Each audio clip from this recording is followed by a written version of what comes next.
इस वेले तस्वीरां तुसेंगी अस शालामार हॉस्पिटल दी दस्सा करा करने जित्थै कि तुस दिक्खी सकदे हो कि जेह्ड़े इत्थूं दे जेह्ड़े एम्पलाई न ओह् जेह्ड़े हड़ताल उप्पर बैठे दे न ते ओपीडी जेह्ड़ी 2 दिन वास्ते बंद ही और अज्ज जेह्ड़ा दूआ दिन है और शामी 4 बजे तक इंदी जेह्ड़ी हड़ताल है और 2.5 दिन दी जेह्ड़ी इंदी तनख्वाह जेह्ड़ी कटवा करा करदी है उसी लिए जेह्ड़ी हड़ताल उप्पर बैठे दे न ते पूरे जम्मू कश्मीर च जिन्ने भी हॉस्पिटल न उत्थै सारी जेह्ड़ी ओपीडी है ओह् बंद रखी दी है और इस वेले तस्वीरां तुस दिक्खी सकदे हो ते इंदे कन्नै गल्लबात करने आं क्या आखना। हम अपना हक मांगते नहीं किसी से भीख मांगते, नहीं किसी से भीख मांगते, हम अपना हक मांगते नहीं किसी से भीख मांगते, अपना हक मांगते नहीं किसी से भीख मांगते। इनकी सैलरी रिलीज करो, रिलीज करो, रिलीज करो, इनकी सैलरी रिलीज करो, रिलीज करो, रिलीज करो, अपना हक मांगते नहीं किसी से भीख मांगते, अपना हक मांगते नहीं किसी से भीख मांगते।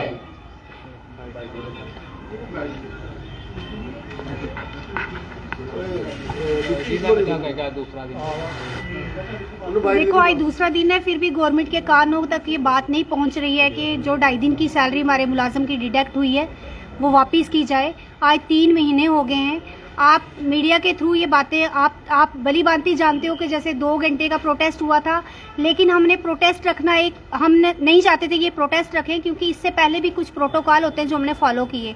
सबसे पहला प्रोटोकॉल होता है जो आपने एचआर को देना होता है अपने या अपनी हाई अथॉरिटीज़ को एक प्रेजेंटेशन देनी होती है, वो भी चली गई। उसके बाद हमने जो हमारे कंसर्निंग हेल्थ मिनिस्टर हैं उनके पास भी चले गए हम डेपुटेशन लेके। उसके बाद जितने भी कंसर्निंग ऑफिसर थे उनके पास चले गए, सीएम के पास चले गए, लेकिन इसका कोई भी अभी तक हल नहीं निकला। फिर हमारा क्या हुआ, इन्होंने एक कमेटी बना दी। जैसे आप भी जानते हो कि 11 मार्च को एक कमेटी इन्होंने तैयार की थी। उसमें इन्होंने बोला था कि हमें हफ्ते का टाइम दिया जाए, हफ्ते के टाइम में हम आपको जो सैलरी का जो भी आगे नोटिस निकलेगा, जो भी उसका कुछ कंक्लूजन निकलेगा वो हम आपको बता देंगे। लेकिन हमने हफ्ते का टाइम नहीं, उनको हमने बोला 12 दिन का टाइम लो। 12 दिन आज छोड़ के 13 दिन हो गए हुए हैं, लेकिन उस कमेटी का भी कोई डिसीजन नहीं निकला हुआ है। इसलिए मुलाजिम अब परेशान हो चुका है। प्रोटेस्ट करना हमारे लिए बनता नहीं, क्योंकि हमें पता है हमारा जो पेशेंट है वो बहुत ज़्यादा सफ़र कर रहा है। लेकिन हमारी इमरजेंसी फिर भी हमने बहाल रखी हुई है। आज हमारी इमरजेंसी चल रही है, हम खुद जाके देख रहे हैं। कोई पेशेंट अगर इमरजेंसी में आया, किसी की पर्ची नहीं कट रही, हम खुद जाके कटवा रहे हैं। ये नहीं कि हम पेशेंट को सफ़र कर रहे हैं। लेकिन आने वाले टाइम में इसका जो नेक्स्ट प्रोटेस्ट होगा वो हम आने वाले टाइम में इमरजेंसी भी अपनी बंद कर देंगे। जब इमरजेंसी बंद होगी तो पेशेंट जब सफ़र करेगा, शायद गवर्नमेंट के कानों तक तब ये बात पहुंचे। We are being a part of family.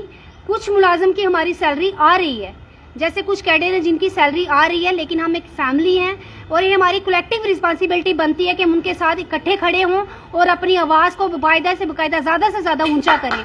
मैं चाहती हूँ कि हमारा मुलाजिम यूनिटी रखे। दबाने वाले बड़े लोग होते हैं, आपको दबाने के लिए आएंगे, ये मत करो, दो जुट आपको अलग करना स्टार्ट करेंगे, वो काम भी नहीं हमारे मुलाजिम। मैं चाहती हूँ हमारा मुलाजिम एक यूनिटी रखे, ताकि जिस काम के लिए हमने ये आवाज़ उठाई है वो हमारा काम पूरा होना चाहिए और हम करके रहेंगे। Justice! We want justice! We want justice!